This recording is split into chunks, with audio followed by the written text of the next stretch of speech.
Hiya. Thanks for tuning in. I've always said that I wouldn't just do one of these vlogs just for the sake of it every couple of days if I had nothing to say. And I was actually beginning to think this time round I've had nothing to say.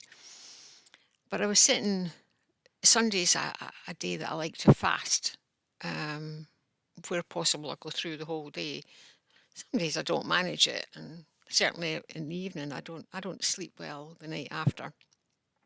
So maybe I should have something. But anyway, um, I'd been out for a walk in the morning and I spent the rest of the day sitting knitting. And while I'm knitting, I like to catch up on some videos and so on and so forth. So I did that quite a bit yesterday, and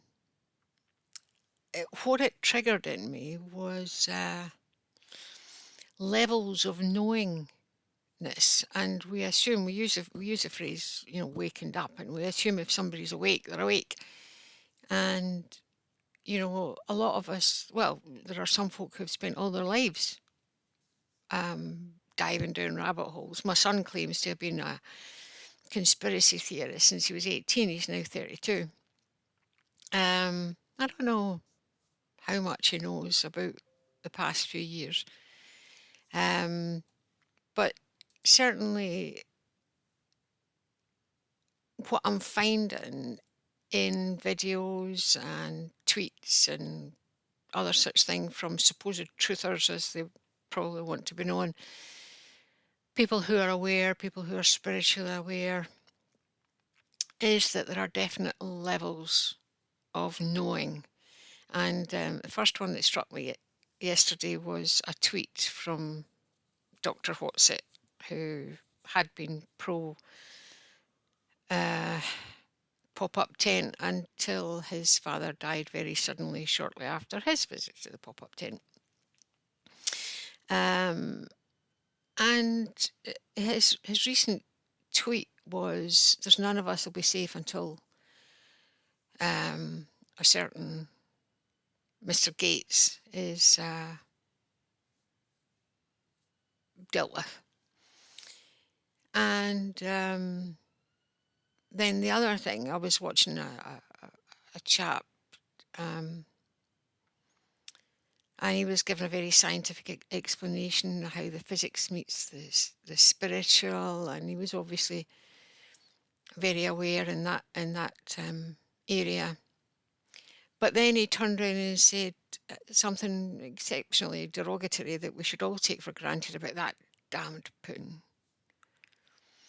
And it made me, we talk to people, and if they're of the known, we assume they know.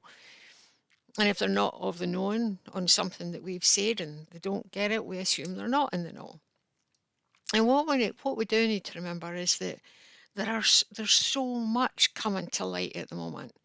I personally, whilst I've been spiritually aware, although I'm not gifted in any spiritual way, um, but I've been spiritually aware, well, forever, basically, because I had an aunt who was a psychic medium, and a very good um, psychic medium at that. So we always took it for granted. Um, and I've dabbled a bit, but really, I suppose I've not become awake to everything that's being done to us. Whilst I've often questioned things, I've never really understood what's going on until these past few years. And I suppose that was the good thing that's been happening over the past wee while. 2020 was the great eye opener, and it started us all, well, not us all, but it started us delving.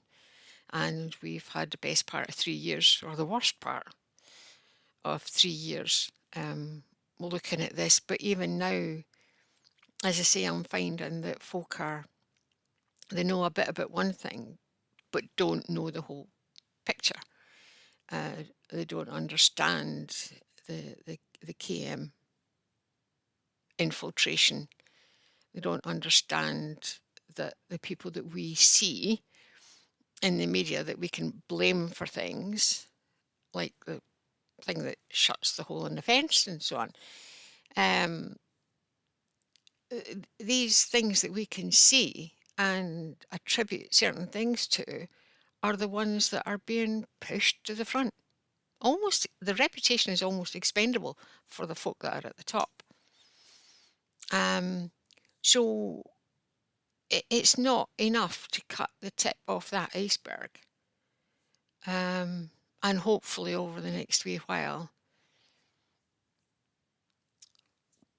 albeit that I don't believe in climate change or man's involvement in climate change, hopefully that iceberg will defrost and we can get rid of it completely. And fingers crossed that as our spirituality and our frequencies rise and we can stop the fear, which I believe is the biggest problem. And even then, now there's a point, even then, I know several people who are in the know, who are of the knowing, as I prefer to call it, who are still very much wrapped up in fear. And some of these people are highly spiritual, energy healers. And they're still wrapped up in the fear. This is going to happen. We need to petition. This is going to happen. This is going to happen. Oh no, this is going to happen. And I suppose the thinking me is quite naive when I go, not in my reality. I think maybe I've just had so much happening. The knowing has grown in the past 3 years, and I've had so much happen over the past year or year and a bit, a year and a half now, that nothing else can faze me. Maybe it's just being old that does it, but I don't think so. But what I want to get to before my 7 minutes is up, and it nearly is, but what I want to get to is that we shouldn't take for granted that people who seem to be in the know are in the complete know. Well, probably none of us in the complete know, but wait until they come to you. Don't push things on them, because like my son, who, as I say, has been chasing conspiracy theories since he was 18, when I even broach on something to do with children, he stops me. Can't take it. If I send him videos, he double checks that there's no horror in it. He can't take it because I reckon he's an empath. He doesn't really know it, but I think he's an empath. And certainly looking at his chart, there's a lot of strength, spiritual strength in his chart. So really all I want to say is don't assume that they know it all. And if they know a wee bit, don't assume they can take more and more and more. When I first found out about red shoes, it took me 2 days to get over it. I felt physically sick, ill for 2 days. So just remember that when you're dealing with other people. But other than that, keep your vibes high, keep the fear away, keep smiling, keep loving. And thanks for tuning in, and I'll see you next time. Thank you.